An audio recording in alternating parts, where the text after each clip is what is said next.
삶의 기적을 일으키는 30분 예배를 시작하도록 하겠습니다. 하나님께서 오늘 우리에게 주신 말씀은 사도행전 19장 11절에서 12절까지 말씀입니다. 이 말씀 제가 봉독하도록 하겠습니다. 하나님이 바울의 손으로 놀라운 능력을 행하게 하시니 심지어 사람들이 바울의 몸에서 손수건이나 앞치마를 가져다가 병든 사람에게 얹으면 그 병이 떠나고 악기도 나가더라. 아멘. 오늘도 이 시간 하나님께서 우리에게 주신 말씀을 듣기 전에 잠시 기도하는 시간 갖도록 하겠습니다. 하나님 아버지, 오늘도 연약하고 어리석고 미련한 저희를 하나님 아버지 사랑하셔서 저희를 불러주시고 저희를 만나주시고 저희에게 말씀하여 주시니 감사합니다. 하나님 아버지, 오늘도 주시는 말씀을 통해서 저희를 사랑하신 하나님, 그 하나님의 놀라우신 사랑을 다시 한번 기억하게 하시고 그렇게 저희를 사랑하신 하나님, 그 하나님을 믿음으로 담대히 세상을 살아가는 저희가 될 수 있도록 은혜 베풀어 주옵소서. 예수님의 이름으로 감사하며 기도드리옵나이다. 아멘. 사도행전 19장의 말씀은 어제도 우리에게 말씀해 주셨다시피 바울 사도가 이제 3차 선교여행 도중에 에베소에서 사역을 하는데 이 에베소에서 사역이 사도행전 2장에 나오는 말씀처럼 오순절날 예루살렘에 성령님이 임하시면서 폭발적으로 복음이 전파된 것처럼 이제 에베소에서의 사역도 이 에베소 지역에 있는 이방인들에게 성령님이 임하시면서 그렇게 성령님이 임하시면서 에베소 지역에 강력하게 복음이 전파되는 역사가 일어납니다. 그렇게 에베소 지역에 강력하게 복음이 전파되는 그런 역사 속에서 바울 사도가 2년 동안이나 두란노 서원에서 하나님의 말씀을 전파하고 그렇게 하나님의 말씀이 에베소 지역에 전파될 때에 사도행전 19장 11절과 12절은 이렇게 말씀합니다. 하나님이 바울의 손으로 놀라운 능력을 행하게 하시니 심지어 사람들이 바울의 몸에서 손수건이나 앞치마를 가져다가 병든 사람에게 얹으면 그 병이 떠나고 악기도 나가더라 라고 말씀합니다. 하나님께서 복음을 전하는 바울 사도를 통해서 놀라운 기적을 행하시는데 그 기적이 어느 정도인가? 지금 이 말씀에서 보면은 바울 사도가 사용하는 손수건 그리고 앞치마, 바울 사도가 땀을 닦는 손수건 그리고 바울 사도가 일할 때 쓰는 그 앞치마를 가져다가 병든 사람에게 얹으면 그 병이 치료되고 때로는 악한 귀신이 있으면 그 악한 귀신도 떠나가는 놀라운 역사가 일어난다는 것. 참으로 놀라운 기적입니다. 엄청난 기적이에요. 우리가 이 말씀을 읽고 묵상하면서 생각해 볼 때 그렇다면 바울 사도의 그 손수건이나 앞치마까지도 병을 치료하는 그런 놀라운 능력이 있는 것인가? 그 손수건과 앞치마에도 능력이 있는 것인가? 하는 질문을 할 수 있어요. 그러면서 우리가 예수님께서 이 땅에 사역하실 때 그 예수님께서 하신 말씀을 기억해 보면 구원자로 오신 예수님, 그 예수님께서는 십자가에서 돌아가시기 전날 밤 제자들에게 이렇게 말씀하셨습니다. 아주 중요한 말씀을 하시는데 이제 제자들이 예수님이 십자가 죽으심과 부활하신 이후에 그 예수님을 전하는, 복음을 전하는, 그래서 하나님 나라 확장하는 그 일들을 감당하기 위해서 제자들이 어떤 삶을 살아야 되는지를 말씀하실 때 요한복음 14장 12절부터 이렇게 말씀하십니다. 내가 진실로 진실로 너희에게 이르노니 나를 믿는 자는 내가 하는 일을 그도 할 것이요 또한 그보다 큰 일도 하리니 이는 내가 아버지께로 갑니다. 너희가 내 이름으로 무엇을 구하든지 내가 행하리니 이는 아버지로 하여금 아들로 말미암아 영광을 받으시게 하려 합니다. 내 이름으로 무엇이든지 내게 구하면 내가 행하리라 라고 말씀하셨습니다. 이제 예수님의 십자가 죽으심과 부활하심을 통해서 예수님께서 구원사역을 이루신 이후에 이제 그 예수님의 십자가 죽으심과 부활하심에 대한 복음의 말씀을 전해서 사람들이 구원받도록 도와주고 하나님 나라 확장하는 그 귀한 사명들을 감당할 제자들에게 이 큰 일들을 감당할 때 제자들이 능력이 있어서 그 일을 하는 것이 아니라 예수님께서는 아주 중요한 말씀을 하시는데 그 엄청난 일들을 감당할 때 예수님의 이름으로 구하라. 그러면 하나님이신 예수님께서 친히 능력으로 역사하시리라 라고 말씀하셨어요. 그렇습니다. 우리가 하나님께서 주신 사명을 감당할 때 우리가 능력이 있는 것이 아니라 예수님의 이름으로 구할 때 하나님이 능력으로 역사하시는 거예요. 그래서 바울 사도도 복음을 전파하면서 여러 가지 과정 속에서 예수님의 이름으로 용량함을 인해서 예수님의 이름으로 구함을 인해서 놀라운 기적을 했습니다.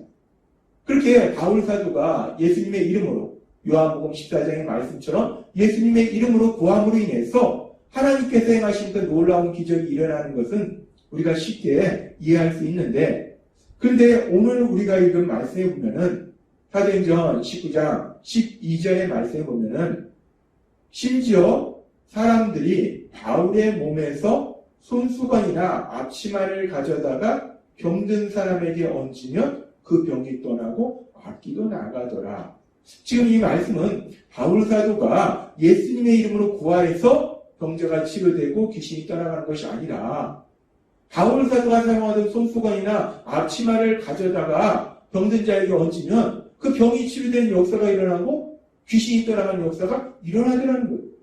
그렇다면 지금 이 말씀을 보면 바울 사도의 그 손수건과 앞치마가 병을 치료하는 능력이 있다는 말씀인가?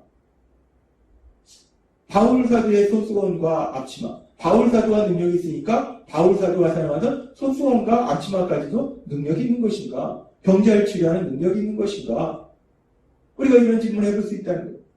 그러면서 우리가 예수님께서 사역하신 그 예수님의 사역을 우리가 잠시 다시 살펴보면 마태복음 14장에 보면 예수님께서 게네사렛 지역에 가셔서 사역하실 때 이렇게 말씀합니다. 마태복음 14장 35절에서 36절 말씀. 그곳 사람들이 예수이신 줄 알고 그 근방에 두루 통제하여 모든 병자를 예수께 데리고 와서 다만 예수의 옷자락이라도 손에 대게 하시기를 간구하니 손을 대는 자는 다 나음을 얻으니라 라고 말씀합니다. 예수님께서 사역하실 때 사람들이 예수님을 통해서 놀라운 기적이 일어나는 것을 듣고 예수님의 옷이라도 만지게 해달라고, 그 예수님의 옷이라도 만지면 치료될 거라고 그들이 믿고 예수님의 옷을 만집니다. 근데 그렇게 예수님의 옷을 만지는데 치료되는 놀라운 역사가 일어나는 거예요. 그럼 우리가 이 말씀에서 보면 예수님은 하나님이시기 때문에 예수님이 입고 계신 그 옷도 엄청난 능력이 있는 것인가 라고 생각해 볼 수 있어요.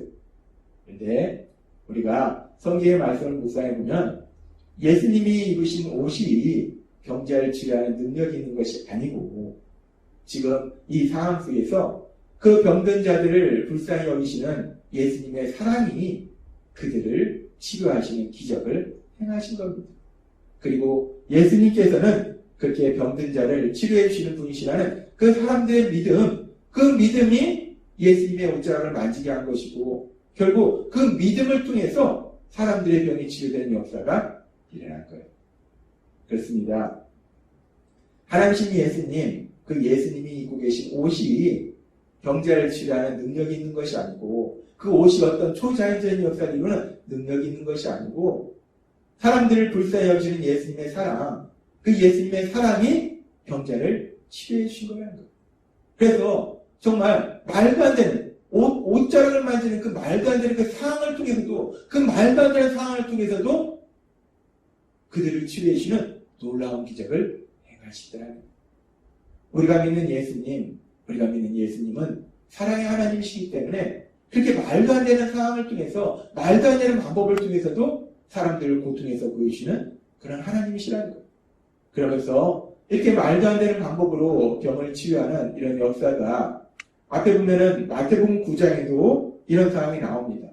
마태복음 9장 20절과 21절은 이렇게 말씀합니다.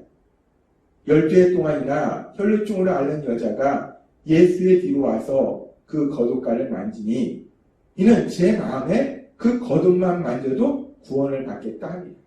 지금 이 여인도 12년 동안을 혈루증으로 고생을 했어요. 그래서 자기가 가진 돈을 다 소비해가면서 의원을 찾아가면서 치료를 받고자 했는데 도저히 치료될 수가 없었어요. 그렇게 고통 속에 있었는데 예수님이 지나신다는 말씀을 듣고 예수님 곁에 왔는데 사람들이 많아서 예수님 곁에 갈 수가 없는 거예요. 그래서 이 여인의 마음속에 내가 예수님의 옷자락만 만져도 겉옷만 만져도 치유될 것이다 라는 믿음이 생긴 거예요. 그래서 이 여인이 예수님의 겉옷을 만지니까 이 여인이 12년 동안 고생했던 그 혈루증이 깨끗이 되는 놀라운 기적이 일어나더라. 이렇게 이 여인이 치료된 이 기적을 보면 이 기적에서도 마찬가지로 예수님의 겉옷이 병자를 치유하는 능력이 있는 것이 아니라 이 여인이 예수님은 병든 자를 불쌍히 여기시고 치료해 주는 분이시다라는 그 믿음을 통해서 이 여인이 치료를 받은 거예요. 그리고 더 중요한 것은 이 여인을 불쌍히 여기시는 예수님, 병으로 인하여 고통받고 있는 이 여인을 불쌍히 여기시는 예수님의 그 사랑이 겉옷을 만지는 그 말도 안 되는 그 상황을 통해서도 그 방법을 통해서도 이 여인을 치료하시는 놀라운 기적을 행하셨다는 거예요. 그렇습니다. 우리가 복음서에 나오는 예수님께서 행하신 그 기적들을 살펴보면 오늘 우리가 살펴본 사도행전 19장 12절의 말씀, 심지어 사람들이 바울의 몸에서 손수건이나 앞치마를 가져다가 병든 사람에게 얹으면 그 병이 떠나고 악기도 나가더라 라는 이 말씀에서 우리가 처음에 질문했던 것처럼 그렇다면 바울 사도가 사용했던 손수건이나 그 앞치마까지도 병자를 치료하는 능력이 있는 것이냐라는 우리가 질문을 했었는데 이 질문에 대한 답을 우리가 복음서에 나오는 예수님의 사역을 통해서 우리가 알 수 있습니다. 예수님의 겉옷이 병자를 치료하는 능력이 있는 것이 아니라 사람들의 믿음이 병을 치료했고 더 나아가서 그 병든 사람들을 불쌍히 여기시는 고통 중에 있는 사람들을 불쌍히 여기시는 그 예수님의 사랑, 그 사랑이 말도 안 되는 방법을 통해서도 병자를 치료하는 그 놀라운 기적을 행하셨다라고 말씀하셨어요.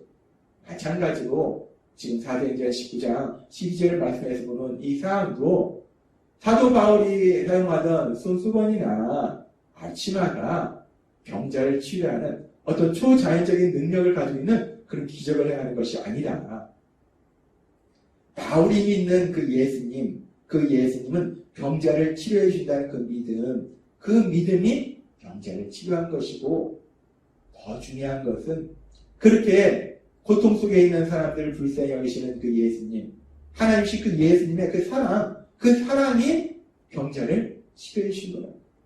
우리는 사도행전의 말씀과 또 복음서의 예수님의 사역을 통해서 아주 중요한, 아주 놀라운 진리를 깨달을 수 있는데 하나님이신 예수님, 그 예수님은 고통 중에 있는 사람들을 불쌍히 여기신다는 거예요. 병으로 고통받는 사람들, 삶의 문제로 고통받는 사람들, 그렇게 고통 중에 있는 사람들을 불쌍히 여기셔서 때로는 말도 안 되는 방법을 통해서도 그들의 삶 속에 기적을 행하시더라는 거예요. 하나님이신 예수님은 사람들을 너무나 사랑하시기 때문에 그들이 고통 속에서 벗어나기를 원하시기 때문에 때로는 말도 안 되는 겉옷을 만지는 바울의 손수건이나 앞치마를 통해서도 이렇게 놀라운 기적을 행하시더라는 거예요. 그렇습니다. 우리가 믿는 하나님이신 예수님, 그 예수님은 우리를 사랑하신다는 것, 우리를 고통 속에서 구원해 주시기를 기뻐하신다는 것. 그래서 때로는 말도 안 되는 방법을 통해서도 기적을 행하신다는 겁니다. 그렇게 우리를 사랑하신 예수님, 그 예수님을 믿음으로 인해서 하나님이신 예수님께서 하신 그 놀라운 기적으로 인해서 하나님이시는 참된 기쁨을 누리시는 여러분이 되시길 주님의 이름으로 축원합니다. 기도하겠습니다. 하나님 아버지 감사합니다. 오늘도 주신 말씀처럼 하나님이신 우리 예수님은 우리를 불쌍히 여기시고 사랑하셔서 때로는 말도 안 되는 방법을 통해서 기적을 행하신다 말씀하셨습니다. 그렇게 우리를 사랑하신 예수님, 그 예수님을 믿음으로 인해서 하나님이신 참된 평안을 누리는 저희 모두가 될 수 있도록 은혜 베풀어 주옵소서. 예수님의 이름으로 감사하며 기도드려옵나이다. 아멘. 이 시간도 하나님께서 주신 말씀을 묵상하면서 조용히 기도한 시간 갖도록